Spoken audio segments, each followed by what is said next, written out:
Eng birinchi qor o'tib ketganiga qaramasdan, yog'ingarchilik davrlarimiz hali oldinda. Shuning uchun bugungi faktimizda qor haqida 5 ta fakt. Ko'pchilik qorning rangini oq deb o'ylaydi, ammo bu yolg'on ma'lumot. Aslida qorning rangi bo'lmaydi. Qorga nur tushishi evaziga inson ko'ziga u oq bo'lib ko'rinadi. Qor yog'ishi uchun bulut hamda havoning tarkibida suv emas, balki chang bo'lishi muhimroqdir. Agar havoda chang bo'lmasa, qor o'z-o'zidan yomg'irga aylanib ketadi. Har qanday qor parchasini boshqalarga solishtirmang, unga o'xshaganini topa olmaysiz.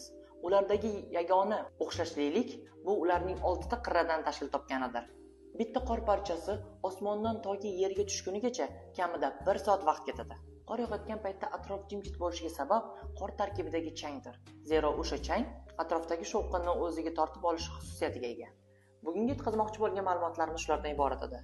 Agar sizga ham video yoqqan bo'lsa, hoziroq like bosing va qolganlar bilan ulashing. Keyingi videolarimizda ko'rishguncha xayr.